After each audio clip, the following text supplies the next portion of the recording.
Hello friends, स्वागत है आप सभी का सी बिबिकल आर्ट्स क्लासेस में। दोस्तों, आज की वीडियो में समाज शास्त्र के लास्ट चैप्टर के सामाजिक आंदोलन बहुत ही मोस्ट इंपॉर्टेंट है, क्योंकि इस चैप्टर से हर साल सवाल पूछे जाते हैं। बहुत ही इंपॉर्टेंट है, बहुत अच्छे तरीके से मैं समझाने की पूरी कोशिश करूंगा ताकि आपको अच्छे समझ में आ जाए। सबसे पहले यहाँ पे बहुविकल्पीय सवाल के लिए या फिर अति लघु सवाल के लिए यहाँ पे इंपॉर्टेंट पॉइंट पे नजर डालते हैं और आपको अच्छे तरीके से समझाने की कोशिश करते हैं। आपसे सवाल पूछा जाएगा, दहेज निरोधक अधिनियम कब पारित किया गया था? तो आपका जवाब होगा 1961 ईस्वी में। 1961 में दहेज निरोधक अधिनियम पारित किया गया था। दहेज लेना और दहेज देना दोनों अपराध होता है, इसीलिए यहाँ पे एक अधिनियम का होता है कानून, एक एक्ट बनाया गया। कब बनाया गया? 1961 में। 1961 में जो है दहेज निरोधक अधिनियम बनाया गया। तो आपका आंसर क्या हो जाएगा? 1961 हो जाएगा। इसके बाद दोस्तों सवाल पूछेगा, विश्व महिला दिवस कब मनाया जाता है? तो सभी को पता है 8 मार्च को विश्व महिला दिवस मनाया जाता है। ये बहुत ही मोस्ट इंपॉर्टेंट है, इसको ध्यान में रखेंगे। ब्रह्म समाज की स्थापना कब हुई थी? तो ब्रह्म समाज की स्थापना 1828 में राजा राम मोहन राय ने किया था। कौन? राजा राम। अब देखिए यहाँ पे राम कॉमन है, ठीक है, यहाँ ब्रह्मा जी कॉमन है, ब्रह्म ले लेंगे, यहाँ पे राम ले लेंगे, तो ब्रह्म और राम से जो है आप इसको अटैच कर लेना, अच्छे से यहाँ पे समझ में आ जाएगा कि जो भगवान का नाम यहाँ पे दिया गया है ब्रह्म और राम। तो राजा राम मोहन राय ने, इस प्रकार से आप इससे समझ सकते हैं। कब किया गया था? 1828 में, यानी 1828 में किया गया था। इसके बाद दोस्तों आपसे ये भी पूछ सकता, आर्य समाज की स्थापना कब की गई थी?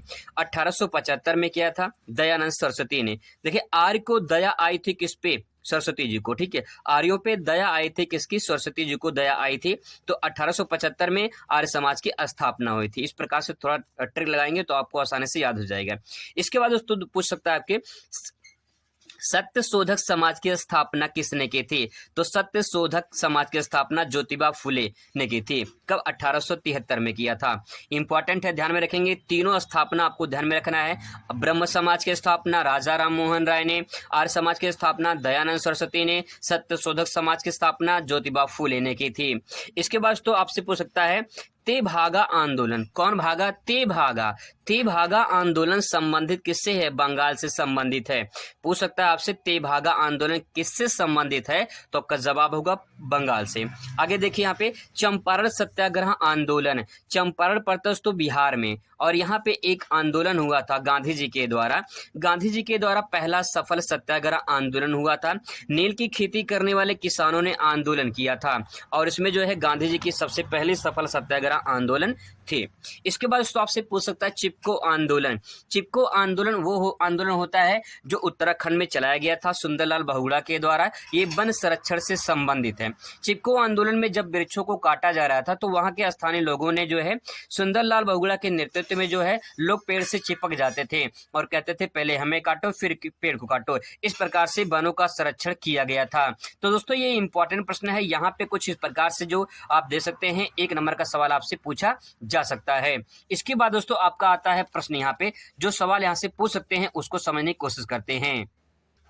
दोस्तों आपसे प्रश्न पूछ सकता है, सामाजिक आंदोलन से आप क्या समझते हैं? तो देखिए, सामाजिक आंदोलन क्यों होता है? समाज में कौन रहता है? मानव रहता है, और आंदोलन क्यों करता है? उसके पीछे कारण क्या है? जब उस मानव को कोई समस्या होती है, कोई दिक्कत होती है, कोई परेशानी होती है, तो आंदोलन होता है। अब सवाल यह कि सामाजिक आंदोलन क्या होता है, उसके बारे में आपको लिखना है।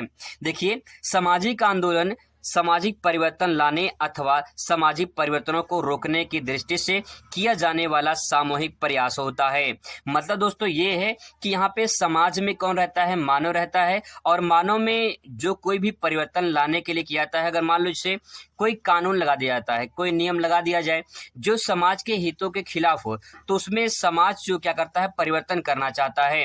जैसे संविधान में संशोधन होता है, उसी प्रकार से समाज में अगर कोई नियम लागू होता है या कुछ भी समाज में कोई विपत्ति आपत्ति कुछ भी समस्याएं होती हैं, तो समाज में उसको परिवर्तन जो है करना होता है, और उसी सामाजिक परिवर्तन के प्रयास को जो है कोई अकेला नहीं करता है। कैसा परिवर्तन होता है? सामूहिक होता है। इसलिए सामूहिक प्रयास को सामाजिक आंदोलन के नाम से जाना जाता है। इस बात को आप ऐसे ले सकते हैं, जब एक किसी संस्था या समाज के द्वारा समाज में व्याप्त बुराइयों को दूर करने के लिए समाज में परिवर्तन लाते हैं, तो इसे सामाजिक आंदोलन कहा जाता है।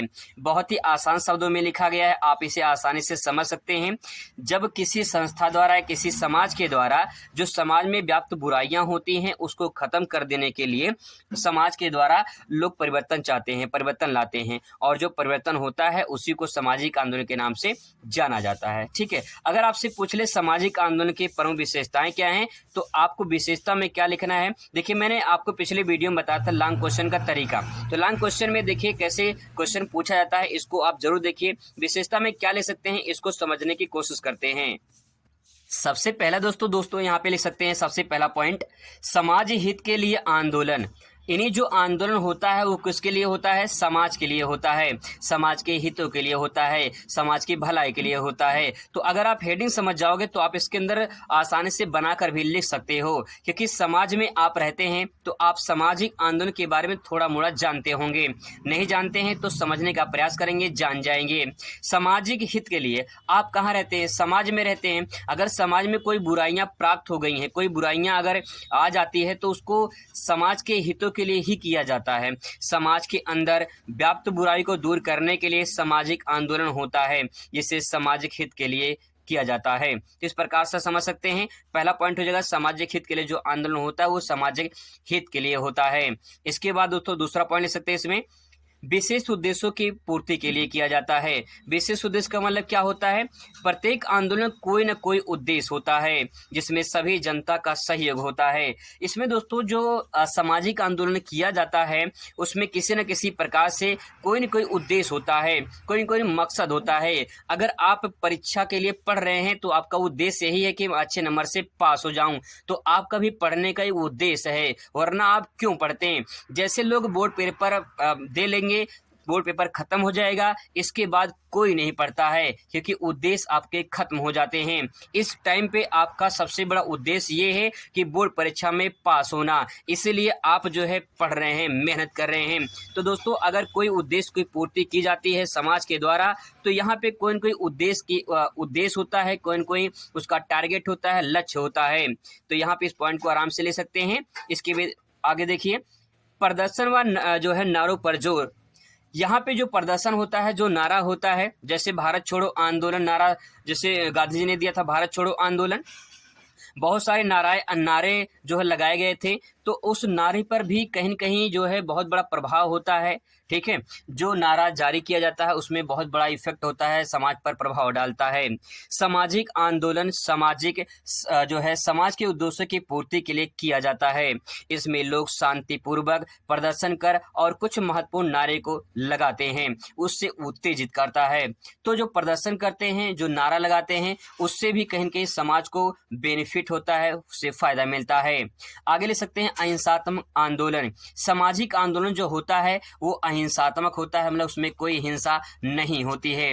और गांधी जी यही चाहते थे कि कोई भी हिंसा ना किया जाए, देश की आज़ादी के लिए कोई भी हिंसा ना किया जाए, अहिंसात्मक आंदोलन होना चाहिए। इसमें क्या ले सकते हैं, सामाजिक आंदोलन समान रूप से अहिंसात्मक होता है।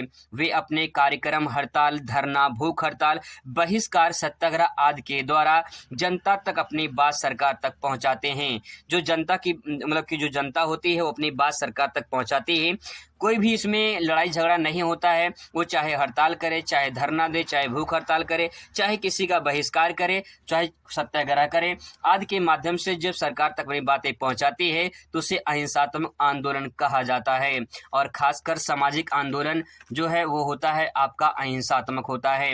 इसके बाद दोस्तों एक पॉइंट इसमें और ले सकते हैं, कुशल व्यक्तियों का नेतृत्व। जो आंदोलन होता है, कभी कभी जो आंदोलन जो कभी कभी मतलब कि होता कि कहीं इतिहास में देखा जाए जो आंदोलन हुए हैं, उन आंदोलन में एक नेतृत्व होता है, एक कोई लीडर होता है। अगर बात करें जैसे देश की आज़ादी में, तो देश की आज़ादी में महात्मा गांधी का नाम बहुत ज़्यादा आता है, सुभाष चंद्र बोस, नेताजी सुभाष चंद्र बोस का नाम भी आता है, और बहुत सारे लोग, मंगल पांडे, बहुत सारे लोगों का नाम आता है। तो कहीं न कहीं ये जो नाम आता है इनसे एक नेतृत्व करते हैं, अपने आप को जो है समाज के आगे लेकर आते हैं और उस आंदोलन की अगुवाई करते हैं। तो इसमें क्या लिख सकते हैं, भारत में कोई न कोई कुशल व्यक्ति नेतृत्व करता है। जैसे भारत छोड़ो आंदोलन, नमक सत्याग्रह आंदोलन, ये महात्मा गांधी ने किया था। इस प्रकार से आप आसानी से समझ सकते हो। प्रश्न दोस्तों बहुत ही मोस्ट इंपॉर्टेंट है, अच्छे तरीके से तैयार कर लीजिए, आपके एग्जाम में पक्का जरूर आएगा। भारत में दहेज प्रथा के कारण एवं परिणामों की व्याख्या कीजिए। अथवा करके इसी सवाल को पूछ सकता है, दहेज प्रथा का भारतीय समाज के ऊपर क्या प्रभाव पड़ा, इस प्रभाव का वर्णन कीजिए। इस प्रकार से सवाल पूछा जा सकता है। तो दहेज प्रथा के कारण और परिणाम पूछेगा, दहेज प्रथा के समाज पर क्या प्रभाव पड़ा, इसका वर्णन कीजिए। तो दोस्तों आंसर लिखने का बहुत स्मार्ट तरीका बताऊंगा आपको। डायग्राम बना के अगर आप आंसर लिखोगे तो बहुत बेहतरीन आपको नंबर मिलेगा। यहाँ पे आप देख सकते हैं डायग्राम, यहाँ पे मैंने अपने कॉलेज में बच्चों को बनवाया था। ये बच्चों की कॉपी है जो मैं आपको दिखा रहा हूं। तो आप अच्छी तरीके से यहाँ पे देख सकते हैं, विथ डायग्राम के माध्यम से अच्छे तरीके से आप इसे समझ सकते हैं। दहेज प्रथा कारण क्या है समझने की कोशिश करते हैं।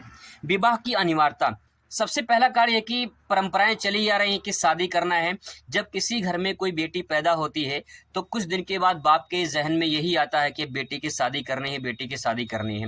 वो बचपन से ही इस बात को सोचता है कि आगे चलकर हमें बेटे की शादी करनी है बिटिया की, तो उसके लिए जो है हमें धन की व्यवस्था करना पड़ेगा। तो उसके दिमाग पे ये जो बात आती है वो कहीं न कहीं विवाह करना है। तो विवाह की अनिवार्यता ही दहेज प्रथा का कारण बन जाती है। आगे देखिए, शिक्षा की महंगाई, बहुत सारी जो एजुकेशन सिस्टम है देखा जाए, इतनी शिक्षा महंगी हो चुकी है। बहुत सारे गरीब ऐसे लोग हैं जो अपने बच्चों को पढ़ा नहीं सकते हैं। बेटियों की जो है मतलब कि शिक्षा के लिए जो है उनको आगे पढ़ा नहीं सकते हैं, उनके पास पैसे नहीं हैं। तो शिक्षा की महंगाई के कारण जो है लोग पढ़ा नहीं पाते हैं, और जो लोग डिमांड करते हैं, जो थोड़ा पढ़ लेते हैं, वो दहेज की डिमांड करते हैं, और फिर लोग कहीं न कहीं वो शिक्षा की कमी के कारण ऐसा देखने को मिलता है। तो अगर आप शिक्षित हो जाते हैं, शिक्षा ग्रहण कर लेते हैं, तो कहीं न कहीं जो है आप दहेज के खिलाफ आवाज उठा सकते हैं, दहेज नहीं दे सकते हैं, दहेज का विरोध कर सकते हैं। इस बात को अच्छे से समझ सकते हैं कि शिक्षा कितना इंपॉर्टेंट होता है। इसके बाद आपका पॉइंट आएगा सामाजिक प्रथा। इन सभी को अगर आप इस प्रकार से डायग्राम में सजा दिए तो एग्जामिनर इसको देखकर ही आपको एक नंबर इसी पे दे देगा। ये लॉन्ग क्वेश्चन है, बहुत ही इंपॉर्टेंट है, अच्छे तरीके से समझाऊंगा मैं आपको, बस समझने की प्रयास करेंगे आप लोग। सामाजिक प्रथा, ये समाज की प्रथा है और ये प्रथा अनिवार्य रूप से चली आ रही है। जैसे आप यहाँ पे देख सकते हैं विवाह की अनिवार्यता, वैसे ही यहाँ पे सामाजिक प्रथा है। समाज में अगर शादी कोई किसी का नहीं होता है तो लोग उसको ताने बाने सुनाते रहते हैं कि उनके शादी नहीं, इतनी उम्र के हो गए हैं, उनकी शादी नहीं हो रही है। तो ये सामाजिक प्रथा जो है समाज जीने नहीं देता है, और उस कारण जो है लोग शादी करने के लिए अनिवार्य रूप से तैयार हो जाते हैं। और कहीं की शादी जब अनिवार्य रूप से करते हैं तो दो लोग दहेज का डिमांड करते हैं, दहेज जो है मांगते हैं, तो दहेज प्रथा चलती है, इसका कारण बन जाता है। आगे देखिए, जीवन साथी चुनने की सीमित क्षेत्र, ये भी दहेज का कारण है। बहुत सारे ऐसे लोग हैं जो जीवन साथी चुनते हैं तो उनका जो एरिया होता है ना, सोचते हैं हमें यही मिल जाए, हमें यही नजदीक में मिल जाए, हमारे जिले में ही मिल जाए, हमारे कोई आसपास के क्षेत्र में ही मिल जाए, जहाँ दूर ना जाना पड़े। बहुत सारे लोग होते हैं, तो वो जो सीमित क्षेत्र है वो कहीं न कहीं सीमित क्षेत्र ही दहेज का कारण बन जाता है। लोग डिमांड करने लगते हैं और लोग सोचते हैं कि अब इससे अच्छा नहीं मिलेगा, दे दो भैया दहेज। तो ये प्रथा चली आ रही है, वो ये भी एक कारण बन जाता है। ठीक है, दहेज के लोभी, दहेज के जो लोभी होते हैं, थोड़ा सा पढ़ लिख लेते हैं ना, अगर पढ़ लिख लिए तो अपने आप को बोली लगाते हैं और फिर अपने आप को बेचते हैं लोग, और फिर कहते हैं हमें 2 लाख 3 लाख 4 लाख चाहिए, हमें ये गाड़ी चाहिए, हमें वो गाड़ी चाहिए, हमें 4 व्हीलर चाहिए। तेल भरवाने के पैसा नहीं रहेगा लेकिन दहेज जरूर मांगते हैं लोग। तो ये जो दहेज के लोभी होते हैं ये भी कारण है इसमें। इसके बाद देखिए, उच्च वर्ग में विवाह, कुछ लोग होते हैं जो कहीं न कहीं निम्न वर्ग में आते हैं और वो सोचते हैं कि हमारी बिटिया की शादी, हमारे बच्चों की शादी ऐसे वर्ग में हो जो किसी भी क्षेत्र में हो, वहाँ पे कहीं कमी ना हो।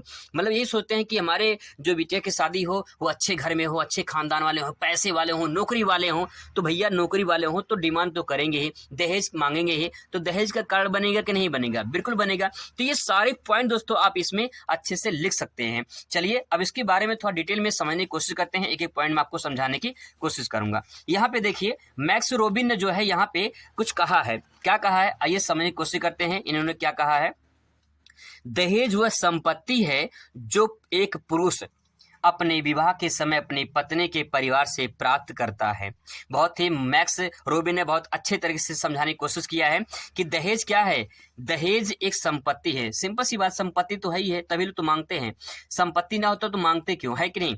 दहेज एक संपत्ति है जो एक पुरुष अपनी विवाह के समय अपनी पत्नी के परिवार से प्राप्त करता है, और जो प्राप्त करता है वही दहेज कहलाता है। ठीक है, ये तो मैक्स रोबिन ने कहा है। आइए इसके बारे में समझते हैं कि इसका कारण क्या है। सबसे पहला दोस्तों कारण देखते हैं, यहाँ पे कारण क्या है। सबसे पहला कारण आपको दिखाई देगा यहाँ पे, तो देख सकते हैं यहाँ पे, विवाह की अनिवार्यता।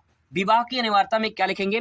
हिंदू समाज में कन्या का विवाह करना अनिवार्य माना गया है, इसीलिए लोग इसकी अधिक मात्रा में लाभ उठाकर अधिक दहेज की मांग करने लगते हैं। तो विवाह का जो अनिवार्यता होती है बहुत ही इंपॉर्टेंट है। इसे आप आसानी से समझ सकते हैं कि विवाह की अनिवार्यता में दहेज के लोभी कैसे दहेज मांगते हैं। आगे देखिए, शिक्षा की महंगाई। शिक्षा की महंगाई तो जरूर है। वर्तमान समय में शिक्षा की महंगाई अत्यधिक बढ़ गई है और आने वाले दिनों में बढ़ेगी भी। इसमें समाज के लोग जो अपने लड़कों या फिर लड़कियों की उच्च शिक्षा देते हैं वो अधिक धन व्यय करना पड़ता है। इन्हीं लड़कों को शिक्षा देते हैं तो उन्हें अधिक धन होता है, अधिक पैसे लगते हैं, अधिक धन व्यय करना पड़ता है, यानी खर्च करना पड़ता है। अतः इस खर्च किए गए धन को दहेज के रूप में पूरा करते हैं वो। देखिए कितनी बढ़िया बात यहाँ पे लिखी गई है कि दहेज के जो लोभी होते हैं अपने बेटों को पढ़ा देंगे, जब वो पढ़ लेंगे तो उस पर बोली लगेगी कि भैया हमारा बेटा जब पढ़ा है, इतना लाख रुपया लगा है पढ़वाई और उतना लाख लगा है तो दहेज देना पड़ेगा। ये है शिक्षा की महंगाई। कितना इंपॉर्टेंट बात यहाँ पे लिखा है, आसानी से समझ सकते हैं। आगे देखिए, सामाजिक प्रथा। दहेज आजकल एक सामाजिक प्रथा बन गई है जिसमें दहेज लेना और दहेज देना समान रूप से चल रहे हैं। मतलब सिंपल सी बात है, लोग यही सोचते हैं कि हम अपने बिटिया को कितना दे दें। जब लोग देंगे तो लेंगे भी, आप नहीं दोगे तो हो सकता है वो ना ले। देना भी अपराध है और लेना भी अपराध है, लेकिन लोग ये सोचते हैं कि अपनी बेटियों को हम कितना दहेज दे दें। और जिनके पास होता है वो तो यही सोचते हैं ना, लेकिन जिनके पास नहीं है वो क्या सोचेंगे, वो कहाँ से देंगे, वो तो नहीं दे पाएंगे ना। तो इसीलिए दहेज देना और दहेज लेना दोनों समान रूप से चल रहा है। जो लोग दहेज देते समय अधिक कठिनाइयां झेलते हैं, वही लोग अवसर मिलने पर दहेज लेने में थोड़ी सी भी रियायत नहीं बरतते हैं, बल्कि दहेज लेकर अपनी क्षतिपूर्ति कर लेते हैं। क्षतिपूर्ति का मतलब ये है कि जो लोग अपनी पढ़ाई में खर्चा किए हैं, अपने जो साधन लेकर गए हैं, वहां पे गाड़ी वाड़ी जो भी लेकर गए हैं, उसकी भरपाई कहाँ से करते हैं? दहेज मांग कर करते हैं। कितने लालची इंसान होते हैं, समझने की कोशिश करते हैं। देखिए, जीवन साथी चुनने की सीमित क्षेत्र, मैंने आपको बताया था जीवन साथी जो चुनते हैं लोग, उनका एक सीमित क्षेत्र होता है। सीमित क्षेत्र का मतलब क्या? लोग पास में ही शादी करना चाहते हैं, मतलब अपने ही जिला में करना चाहते हैं। उनका जो क्षेत्र होता है वो सीमित बन के रह जाता है। देखिए क्या लिख सकते हैं इसमें, विवाह के लिए जातियां उपजातियां प्रतिबंध जुड़े होते हैं। लोग अपनी ही जाति में शादी करते हैं तो ये भी एक सीमित क्षेत्र है, ठीक है। उपजातियां अपनी जाति में उपजाति में करते हैं, जैसे एक जाति होता है उसकी जाति की भी उपजातियां होती हैं तो उसमें अपना करना चाहते हैं, जिससे लोगों को अपने जाति उपजाति में विवाह करना अनिवार्य होता है, जिसमें विवाह के क्षेत्र सीमित होता है और अपने योग्य वर प्राप्त करने के लिए दहेज की होड़ लग जाती है। मतलब कि जब लोग सीमित क्षेत्र में विवाह करेंगे तो सिंपल सी बात ये है, जैसे मान लो कहीं पे 5 लोग हैं, ठीक है, अब आपके पास ऑप्शन है कि 5 लोगों में से ही आपको चुनना है, तो सवाल यह कि उन 5 में से कोई न कोई एक वर चुनना है। यहीं पे सबसे बड़ी समस्या है। लेकिन अगर मान लो आपके पास संख्या है और उस संख्या में कहा जाए कि इस भीड़ में से चुनना है तो आप किसी को चुन सकते हैं, कोई दिक्कत नहीं होगा। लेकिन आप किसी को चुनेंगे तो वहां पे दहेज के लालची नहीं होंगे। लेकिन सीमित है तो वहां पे दहेज की होड़ लग जाएगी, लोग दहेज मांगेंगे जरूर। इसके बाद आता है आपका दहेज के लोभी। दहेज के लोभी में आप क्या ले सकते हैं, जैसे यहाँ पे देखिए, समाज में बहुत से लोग ऐसे होते हैं जो दहेज यानी धन संपत्ति के लोभी होते हैं, जिसके कारण विवाह के पहले या विवाह के बाद दहेज की मांग करते हैं, जिसके कारण कभी कभी विवाह बंधन रिश्ते टूट जाते हैं। ऐसे बहुत सारे लोग हैं जो दहेज के लालची होते हैं, दहेज के लोभी होते हैं। वो पहले में मांग लेंगे, भैया हमको 2 लाख रुपया चाहिए, पहले दे दो एडवांस में। जो क्या होता है, तिलक उलक होता है ना, उसमें तिलक में मांग लेते हैं कि भैया हमें इतना लाख रुपया पहले दे दो, तो तिलक चढ़ाई 1 लाख रुपया दे देंगे। फिर जब खिचड़ी खाने बैठेंगे शादी में तो कहीं हमें अपाचे चाहिए, हमें फॉर्च्यूनर चाहिए, हमें ये चाहिए, हमें वो चाहिए। तो इस प्रकार से दहेज की मांग करते हैं। तो दहेज के लोभी ऐसे ही मांगते हैं और जिंदगी भर मांगते ही रहेंगे। तो इस प्रकार से दोस्तों आप यहाँ पे आसानी से समझ सकते हैं। उच्च वर्ग में विवाह, देखिए अगर आप उच्च वर्ग में विवाह करते हैं तो कहीं न कहीं उच्च वर्ग का मतलब ये होता है कि जैसे आप सोच रहे हैं कि मेरी बिटिया को नौकरी मिले, मतलब बच्चे को नौकरी मिले, नौकरी वाला मिले, तो जो नौकरी वाला मिलेगा तो उसको नौकरी वाला मिलेगा तो भैया उसको दहेज भी चाहिए। तो आप ऐसे वर्ग में शादी करिए जो समान रूप से आपके बराबर हो, ताकि कोई दिक्कत परेशानी भविष्य में ना हो। अब दोस्तों इसके बाद आप यहाँ पे फिर डायग्राम बनाएंगे कि दहेज प्रथा का समाज पर क्या प्रभाव पड़ा है। प्रश्न दोस्तों यहाँ से आपसे अलग भी पूछा जा सकता है कि दहेज प्रथा का समाज पर क्या प्रभाव पड़ा, क्या कुप्रभाव पड़ा। कुप्रभाव का मतलब गलत प्रभाव क्या पड़ा है। देखिए क्या प्रभाव पड़ता है, समझ लीजिए यही हेडिंग में। आत्महत्या लोग करते हैं कि नहीं करते हैं? जब शादी हो जाती है तो उस बहू के साथ में इतना अत्याचार करते हैं ससुराल वाले, इतना अत्याचार करते हैं कि कभी कभी ऐसी नौबत आती है कि उसको आत्महत्या करना पड़ता है। तो ऐसी नौबत क्यों आई? क्यों आई? क्योंकि दहेज की लालची हैं, दहेज के लोभी हैं वो इंसान, जो कहीं कहीं बहू को परेशान करते हैं, फिर वो आत्महत्या को अपने करने के लिए तैयार हो जाती है। तो ऐसे किसी को प्रताड़ना क्यों करना? ये दहेज का कारण ही है, दहेज का कुप्रभाव ही है जो लोग आत्महत्या करने को तैयार हो जाते हैं। आगे देखिए, बेमेल विवाह। ये बेमेल विवाह क्या होता है? यहाँ पे देखिए, बेमेल विवाह मतलब क्या? बेमेल का मतलब जिसका कोई मेल ना हो। बहुत सारे ऐसे लोग हैं, जैसे मान लो एक कोई काला आदमी है, काला आदमी जो है नौकरी पा गया, अब उसका शादी किसी गोरी लड़के से होगा तो उसका कोई मेल है? कोई मेल नहीं भैया। अब वो काला आदमी जो है कहीं कहीं जो है ये कहेंगे नौकरी वाले हैं, तो उसका शादी उस काले आदमी से कर देंगे, ये सोचेंगे उस काले आदमी को क्या है, विवाह है। ऐसे बहुत सारे एग्जाम्पल है, बहुत सारे वीडियो आपने देखा होगा, उसका कोई मेले नहीं है। अरे लड़की से कोई मेले नहीं खा रहा भाई, कोई जोड़ी नहीं बन रही है, लेकिन नौकरी पा गया है वो लड़का, वो इंसान नौकरी पा गया है, तो विवाह होगा भैया। और विवाह होगा तो बेमेल होगा। क्या होगा? बेमेल होगा। और जब बेमेल होगा तो दहेज मांगेगा, और दहेज मांगेगा तो समाज पे क्या प्रभाव पड़ेगा? कुप्रभाव पड़ेगा। ठीक है, आगे देखिए, पारिवारिक संघर्ष। पारिवारिक संघर्ष कहीं नहीं होता कि नहीं होता है? जब लोग दहेज मांगते हैं तो दहेज शादी के बाद भी लोग प्रताड़ना करते हैं, लोग परेशान करते हैं कि अब शादी हो गई है, हमें जरूरत है, अपने ससुराल से अपने मायके से मांग के लेकर आओ, अपने मम्मी पापा से मांग के लेकर आओ। उस बहू को परेशान करते हैं, तो लोग पारिवारिक संघर्ष करते हैं। कितनी गरीबी से, कितने कहाँ से लोग पैसा जुटा के लोग इकट्ठा करते हैं उस दहेज के लिए कि हमारी बिटिया को मिल जाए, कुछ न कुछ दे दे। वो अपनी इच्छा से चाहते हैं, लेकिन सवाल ये कि जब लोग मांगते हैं ना, वो मांगते हैं, वो भिखमंगे लोग जो मांगते हैं ना, तब सवाल क्रिएट होती है कि पारिवारिक संघर्ष कितनी कठिन होती है। लोग समझते नहीं हैं, लोग यही सोचते हैं कि दहेज मांग लो, लेकिन ये नहीं समझते हैं कि वो परिवार कितनी मेहनत से कमा कर कहाँ से जुटाया होगा, नहीं समझते हैं। अगर आप एक बॉय हैं और ये वीडियो देख रहे हैं तो आपसे रिक्वेस्ट है कि आप भविष्य में एक संपर्क अपने आप में एक प्रण ले लो कि भाई दहेज नहीं लेंगे। अगर आप अच्छे इंसान बनना चाहते हो तो दहेज मत लेना भाई, सिंपल सी बात ये है। आगे देखिए, अगर आप एक लड़की हैं तो आप ये भी जान लीजिए, अपने माता पिता को समझाएंगे कि दहेज नहीं देंगे, और आप शिक्षित इंसान बनेंगे, आप पढ़ लिख के कुछ कामयाब बनेंगे और दहेज का विरोध करेंगे। ठीक है, आगे देखिए, बहुओं के साथ दुर्व्यवहार होता है कि नहीं होता है? हमेशा दुर्व्यवहार होता है, मारते हैं, सास मारती है, पति मारता है, नंद मारती है, जेठ मारते हैं, अरे सब मारते हैं भाई, दुर्व्यवहार करते हैं उस बहू के साथ में। तो सिंपल सी बात है, ये कोई प्रभाव है कि नहीं है? बिल्कुल है, समाज पर एक गलत प्रभाव पड़ रहा है, जो लोग अत्याचार कर रहे हैं उस बहू के साथ में। आगे देखिए, स्त्रियों का विकास में बाधा। सिंपल सी बात यह है कि लोग जब शादी करके लेकर आते हैं, पहले यही कहते हैं हम तुमको पढ़ाएंगे लिखाएंगे और अच्छा इंसान बनाएंगे, और फिर इसके बाद स्त्री के विकास में बाधा बन जाते हैं। लोग कहते हैं कि हम तुमको नहीं पढ़ाएंगे, अगर तुमको पढ़ना हो तो अपने घर से पैसा मांगो फिर जाके पढ़ो। ये समस्या होती है, तो स्त्रियों के विकास में बाधा बनते हैं। ये कौन? ये दहेज प्रथा वाले लोभी लोग। आगे देखिए, यहाँ पे देखिए, शारीरिक और मानसिक रूप से अस्वस्थ। उस बहू को इतना परेशान कर देते हैं लोग, इतना परेशान कर देते हैं कि शारीरिक रूप से, मानसिक रूप से अस्वस्थ हो जाती है बेचारी। दिन भर से लेकर, मतलब सुबह से लेकर शाम तक, शाम से लेकर रात तक, रात से लेकर फिर सुबह तक वो काम करती है, और वो उसको कोई समझता नहीं है। अगर उसको तबीयत खराब है तब भी वो काम करती है, लेकिन कोई उसके दर्द को समझने वाला नहीं है। उसका हस्बैंड भी नहीं समझता है। कुछ लोग ऐसे होते हैं समझते ही नहीं है, तो शारीरिक रूप से और मानसिक रूप से उससे अस्वस्थ कर देते हैं। और कहीं कि उसको जब इसी प्रकार से लोग कहते हैं दहेज मांग कर लाओ और अपने मम्मी पापा से पैसा मांग कर लेकर आओ, तो लोग इसी प्रकार से उसको प्रताड़ना करने रहते हैं, तो कहीं कहीं मानसिक रूप से और शारीरिक रूप से वो बीमार हो जाती है, अस्वस्थ हो जाती है। ये सब क्या है? ये सब बुराइयां हैं भाई, समाज की बुराइयां हैं, समझने की कोशिश करिए। यही सब चीज आप इसमें लिख सकते हैं। अभी देखिए लास्ट पॉइंट में इसका उपाय क्या है? इसका उपाय है भैया कि स्त्री शिक्षा का बढ़ावा दिया जाए। अगर स्त्री शिक्षा का बढ़ावा देंगे तो कोई दिक्कत नहीं होगा, आप हमेशा खुश रहेंगे, आपका पूरा परिवार खुश रहेगा अगर स्त्री शिक्षित है तो। बहुत ही मोस्ट इंपॉर्टेंट पॉइंट है, अगर आप इस समझ गए तो। आगे देखिए, मैं इसके बारे में पढ़ने, यहाँ पे जो लिखा गया है आप इसे आराम से समझ सकते हैं कि अगर स्त्री शिक्षा को बढ़ावा दिया जाए तो कहीं न कहीं जो है उसमें कहीं न कहीं दहेज प्रथा को खत्म कर दिया जा सकता है। जीवन साथी चुनने की स्वतंत्रता।